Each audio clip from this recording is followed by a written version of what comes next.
Halima Ibragimova bir yil qidiruvga berilgan, farzand asrab olgan va bevaqt o'limdan qo'rqqan aktrisani xotirlaymiz. Bundan rosa bir yil avval iste'dodli aktrisa Halima Ibragimova vafot etgan edi. Uning millionlab obunachilarga ega bo'lgan Instagram sahifasi ham izsiz yo'qoldi. Odamlar asta sekin bu nomni tilga olmas bo'lishdi, ammo bir yil davomida yaqinlari uni bir lahza ham unutmagani shubhasiz. Quyida aktrisaning turli yillarda bergan intervyulari orqali uni xotirlaymiz.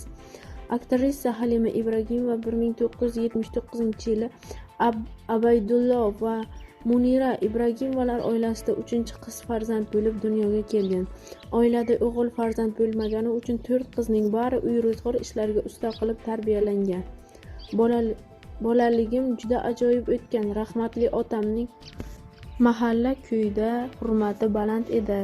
Abaydulla akaning qiziman desam hamma tanirdi, chunki otam yuqori lavozimda ishlagan, qo'lidan kelgan yordamini ayamaydigan saxiy inson bo'lgan. Onam esa 4 qizni tarbiyasi bilan band edi. Otam hamisha ko'nglimizga qarar, og'zimizdan chiqqanini muhayyo qilardi. Onam esa aksincha nihoyatda qattiqqo'l va hamma qizdan uy ishlarini qilishni talab qiladigan ayol edi. Otam kechasi ko'chada yurishimizni istamasdi. Soat 6dan keyin hech kim ko'chaga chiqmasdi. Bolaligimda san'atga umuman qiziqish bo'lmagan. Prokuror bo'laman deb niyat qilardim.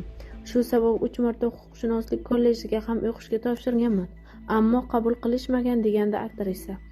Ubaydulla Ibragimov dastlab qurilishda oddiy ishchi bo'lib ishlagan. Undan keyin uzoq yillar 7-avtokorxonada bosh muhandis lavozimida faoliyat yuritgan. Aktrisa otasining o'limi bilan bog'liq voqealarni quyidagicha eslaydi. Otam rahmatli 16 yoshimda yurak xurujidan vafot etgan. O'shanda otam endigina 42 yoshni qarshilagandi. Otam yaxshi pul topadigan inson bo'lgan, ammo topganini jamg'arib qo'ymay, odamlarga yordam berishni yaxshi ko'rardi. Zinadan yiqilib tushgani haqida xabar keldi. Keyin bilsak, o'shanda birinchi infarktni boshdan kechirgan ekan. Oradan ko'p o'tmay yana tobi qochdi. Kasalxonaga birga borganman. Otam qo'limda jon bergan, degandi aktrisa. Otam davrida oilamiz moliyaviy jihatdan umuman qiynalmagan. Katta yeb, katta ichishga o'rganib qolganimiz uchun otamning vafotidan keyin ishlashimga to'g'ri kelgan. Dadamning tanishlari bozorga ishga joylashtirdi. U yerda hisobchilikni o'rgandim. Halimaning moddiy imkoniyatlar keng bo'lgani, u qimmatbaho avtomobil boshqargani-yu dang'allama uyda yashagani hech kimga sir emas, ammo aktrisa boy oilada tug'ilmagandi. U moddiy qiyinchilikni boshdan kechirgan kunlarini quyidagicha eslardi. Men turmushga chiqmadim, baxtim ochilmadi. Singlimga xaridor kelib uni turmushga bergandik, ammo otamning o'limidan ko'p o'tmay singlim bir bolasi bilan uyimizga qaytib keldi.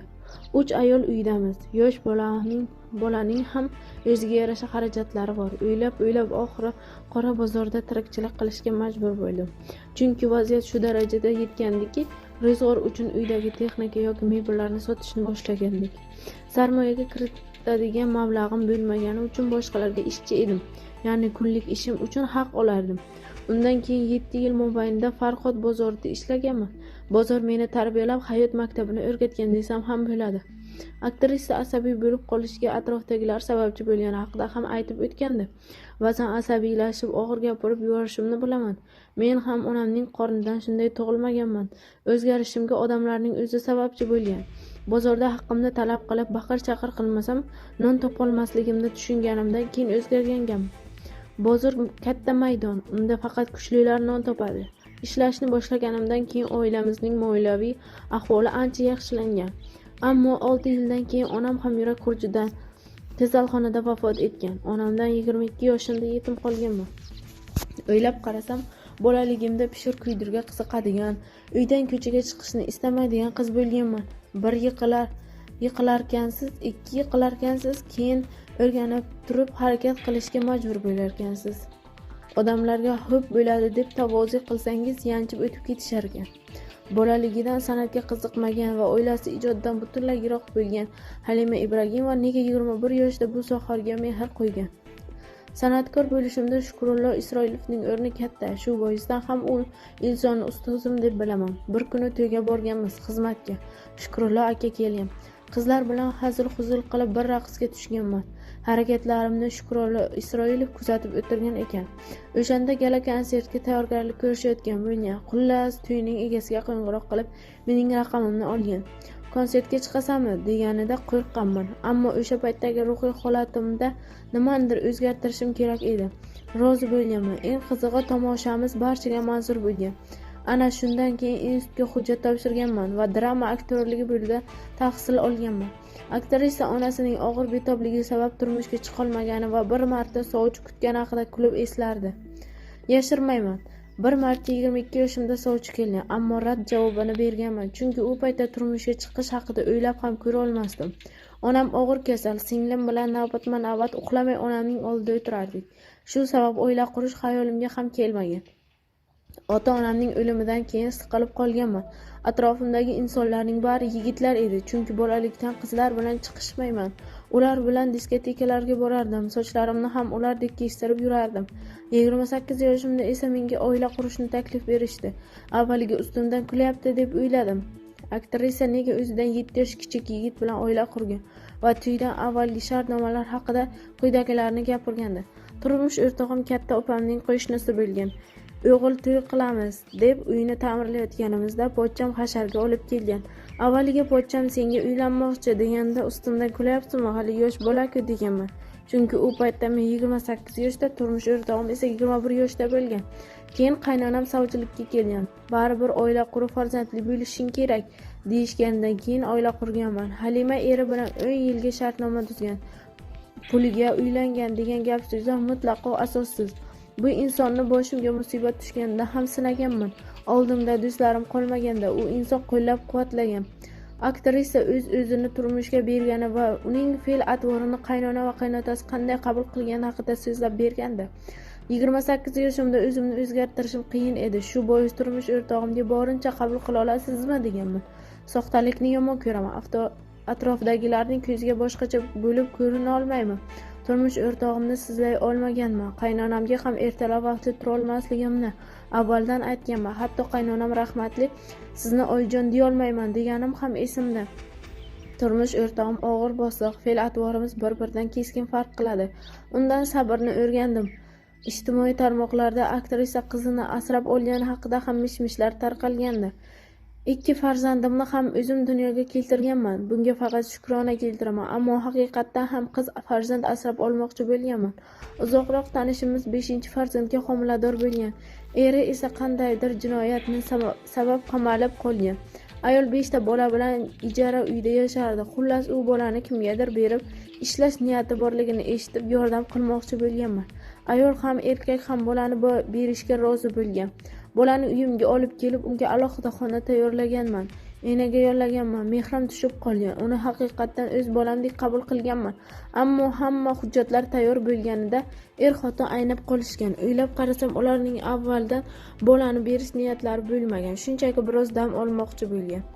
Aktrisa jinoiy javobgarlikka tortilgani, ozodlikdan mahrum etilgani va vafot etgani haqida xabarlar 2013-yili yashin tezligida tarqalgan. Aktrisa o'sha yili boshiga qanday musibat tushgani quyidagicha izohlagan.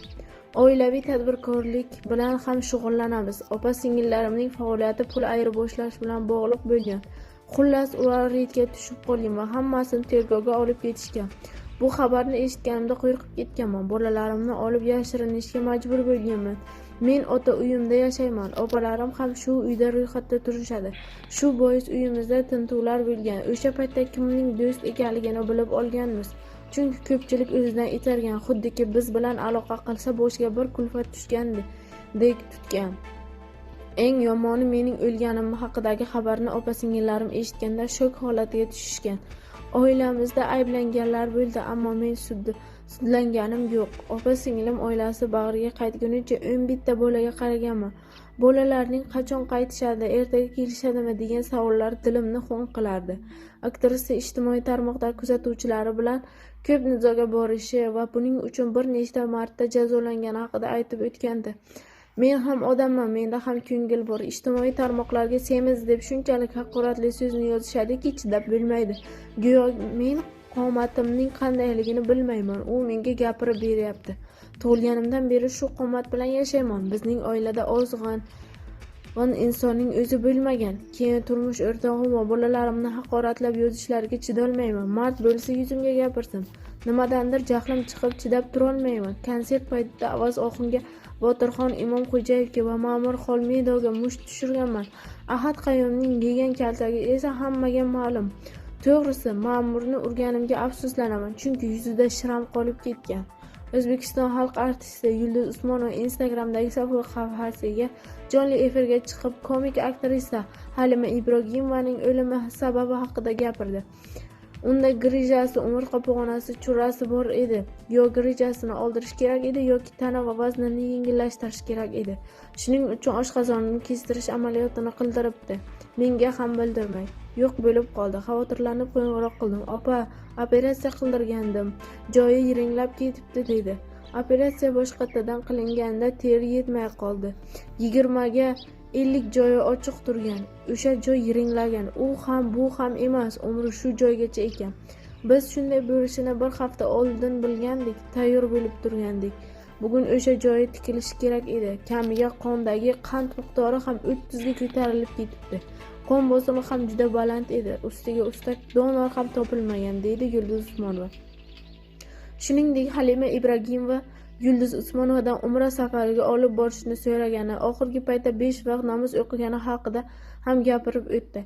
Yoshligidan shafqatsiz olamda voyaga yetdi u. Ota-onasiz erta yetim qolgan edi. Chumchuq qo'sh shikasta qalb sohibasi, ta'sirchan, tezda yig'lab yuboradigan qiz edi. Namozga egilib qolgandi, umralarni niyat qilgandi. Birinchi operatsiya qilinganidan ham bir komaga tushib qaytib chiqqandi. O'shanda reanimatsiyada yotgandi. Reanimatsiyada 3 kishi yotdik. O'shanda yotganimda bitta katta odam keldi. U meni olib ketgani keldi deb o'yladim. Ertalab yonimda yotgan ayol vafot etganini eshitdim, deb yig'lab yuborganda. Xullas, o'limi yaqinlarga ko'ngli sezgan yo ayon bo'lgan. Ertadan keyin safarga ketaman. Unga ham umra badal qilaman, deydi Yulduz Usmonova. Halima Ibragimova yetimlikda ulg'ayib, juda ko'p qiyinchiliklarni boshidan kechirgan. U intervyularida farzandlari qabristonga ko'p olib borishi, o'lim haqligini his qilishi haqida gapirgan.